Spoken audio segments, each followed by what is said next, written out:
Capturing a culture on canvas requires a pretty big canvas and an even bigger desire to capture more than just a face and a place in a painting.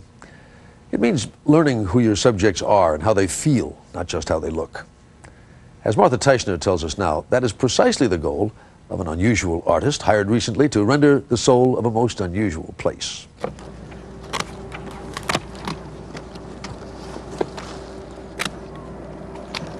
The wine country in winter, just like the captions on the postcards you send home. Barely visible Palisades, Vaca Mountains. Vineyards, Napa Valley. Pruning old vines, Stag's Leap Winery. Yeah. Maybe one more year. Yeah, one more year.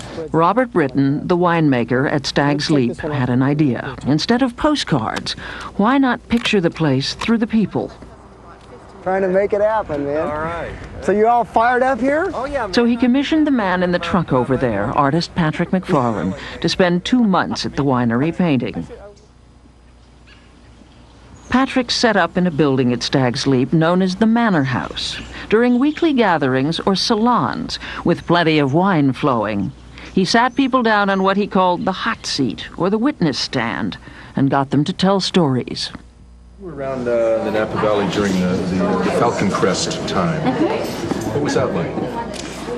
Oh, it was hilarious. Patrick signed on a poet and an essayist to take down the stories, so the portrait of a community that emerged would speak for itself.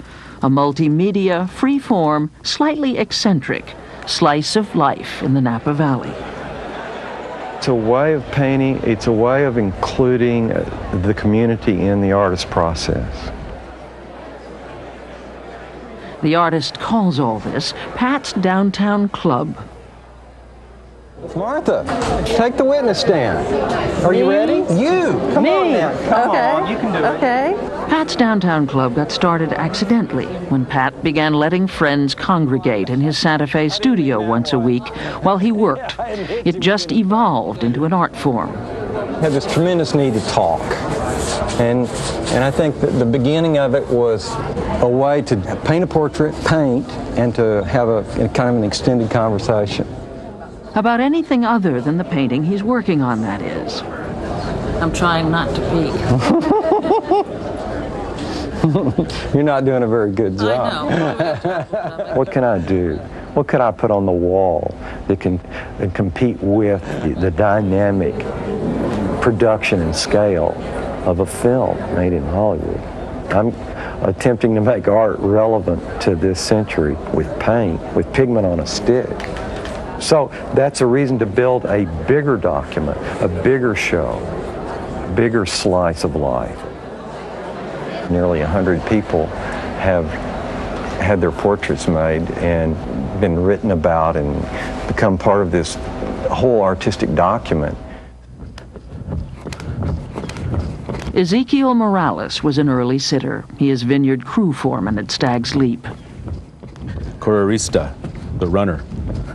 For years, he was the fastest man around, beating all challengers. Writer Rod Smith documented his story. Purses for Ezekiel's races were often $4,000 or $5,000, and Ezekiel seldom lost. But these days, Ezekiel only runs on his lunch hour, up to that white speck. It's a pair of his old long johns tied to a tree. He does it in 18 minutes. Ezekiel Morales, from a vineyard runner to a man who runs vineyards.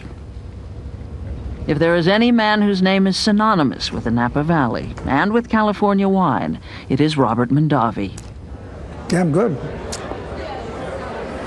Does a good job of bringing out the noses on each of the individuals, really. I think it's rather interesting. What bothers me now, 30, 40 years from now, they're going to say, did the people look this way at that generation? What are we going to tell them? In your eyes, they did. Why do you have the writers here? You've got to answer the question, who are these people? It brings stories, it brings poems, it brings a sense of history. It anchors the whole project in a locale, in a community.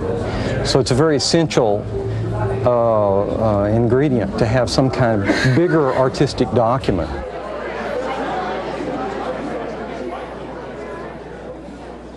So, if you read about the woman in the hat, she becomes Blanche Doty, 88 years old. Blanche, it is written, always dresses completely and deliberately. Her hat often matches her shoes. I was pretty happy about it. I've never had my portrait done before, so The portrait with two faces becomes Gordy Adams, St. Helena postal carrier, recognizable even to his mother. Okay, take it easy. Poet Teresa Whitehill wrote, Gordy, famous mailman. What is it he does that has granted him such large acreage in the hearts of this community? Quick, tell me. I'll imitate him. Charlie, have you ever had your portrait painted before? Rockhound Charlie, 104 years old, was almost the last Napa Valley character Pat McFarlin painted.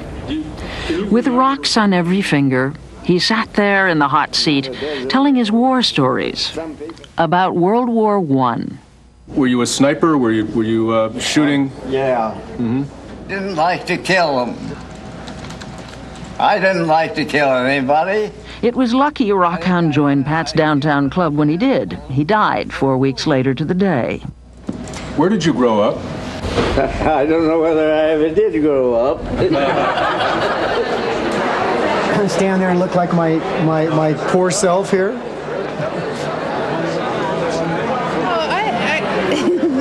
This is you when you're stressing out and your hair's on fire. All the members of Pat's club and then some were invited to the Napa Valley Museum for a good look at themselves. It was way too much fun to miss. Fun, standing next to someone and seeing their... Yes, I want to take it home with me, of course, but I can't. It was like a freeze frame. We captured Napa Valley at this particular moment in this particular constellation of personalities. And although we didn't go deeply into each personality, it was a flash picture, and it was a bit of truth. A bit of truth that exists and then is gone, like the last of a great vintage.